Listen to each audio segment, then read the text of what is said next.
I think even without reform, this government is off to the worst start of any government since Eden and the Suez Crisis in 1956.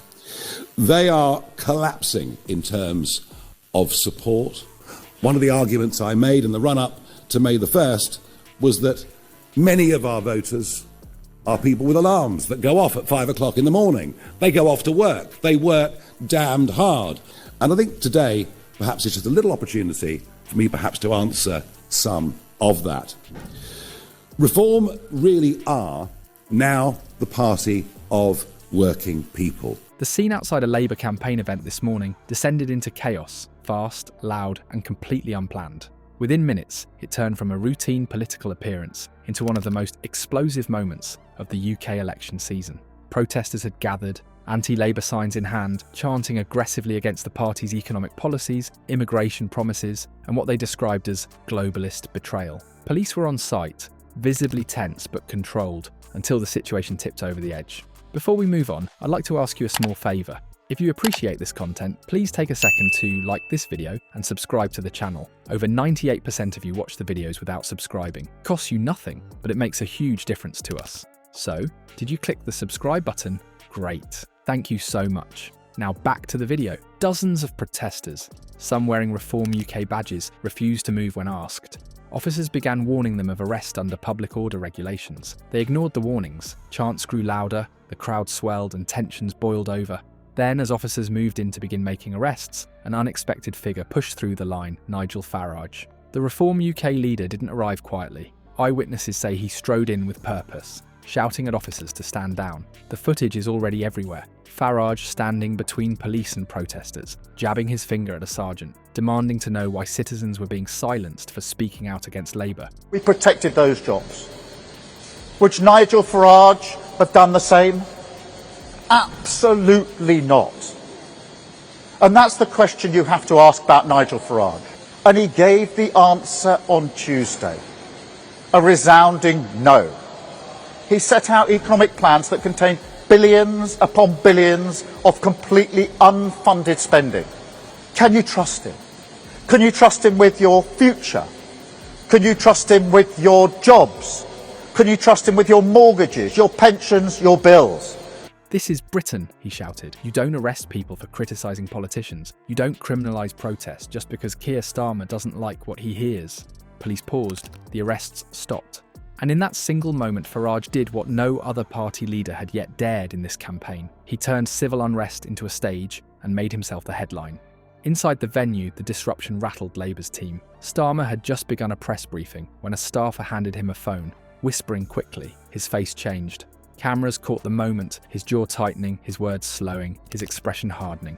According to sources inside the event, Starmer stepped off stage, stormed into a private room, and erupted. He lost it, said one aide who witnessed the meltdown. He was yelling, furious, not just at Farage, but at the police, the organisers, the optics of the whole thing. It was like everything he's been bottling up finally exploded. Starmer reportedly accused Farage of inciting chaos, undermining democratic order, and playing dictator. But the more emotionally charged quote leaked later in the day.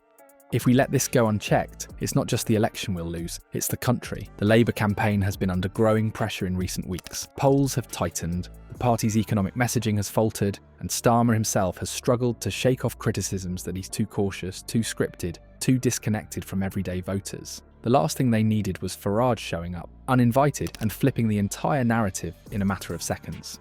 But flip it he did. Within an hour, social media exploded with clips of the incident. The hashtags of Farage blocks, arrest and Starmer meltdown trended in the UK and began climbing globally. Right-wing commentators praised Farage as a defender of liberty. Labour supporters called it a dangerous publicity stunt. They're the people that are voting for us.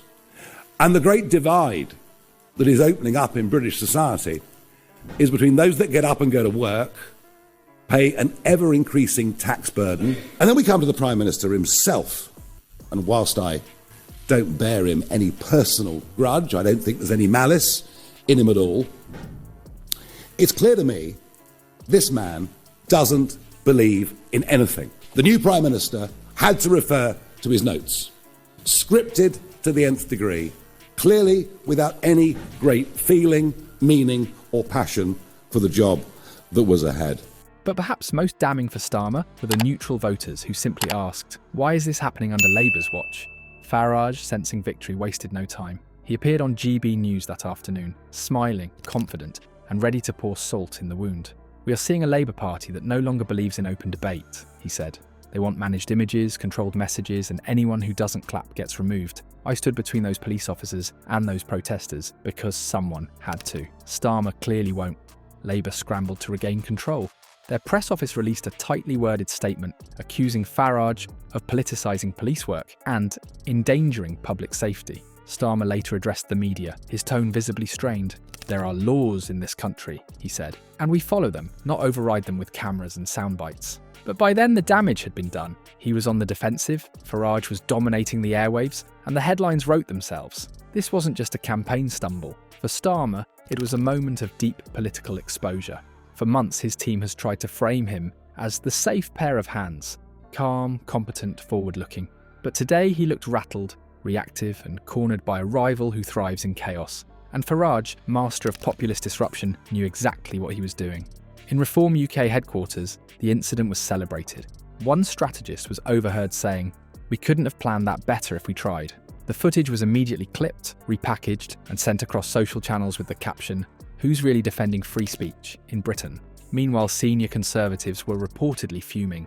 Farage's boldness had once again shifted momentum away from their own messaging. One Tory MP anonymously complained, "He's not just taking voters from Labour, he's taking the spotlight from us." But this wasn't just about optics. The underlying legal implications began surfacing within hours. Civil rights groups questioned whether police acted too quickly or whether Farage's intervention constituted obstruction. Lawyers debated if he had the legal right to intervene or if his actions complicated enforcement protocol. And all the while, the public debate raged. Was Farage a hero or a dangerous showman? For many undecided voters, that question now looms large. Some see a principled defender of free speech. Others see a chaos agent exploiting tension for political gain. But no one, absolutely no one, is ignoring him. That in itself is a political win. As for Starmer, this moment may haunt him for the remainder of the campaign. His team had crafted a careful, issue-driven message aimed at centrist voters. Now he's being portrayed as the face of a party willing to suppress dissent and panic under pressure. True or not, in the court of public opinion, perception often outweighs policy. And the perception tonight is of a Labour leader blindsided and a Farage campaign emboldened. Across the country, in pubs, offices, and social media threads, the conversation is shifting. Not about tax plans or NHS waiting times, but about who truly represents the voice of the people. The election isn't over, but one thing is now clear. Nigel Farage isn't just a wildcard. He's setting the agenda, and Keir Starmer, whether he likes it or not, is going to have to deal with that, loudly, urgently, and under the full glare of the national spotlight.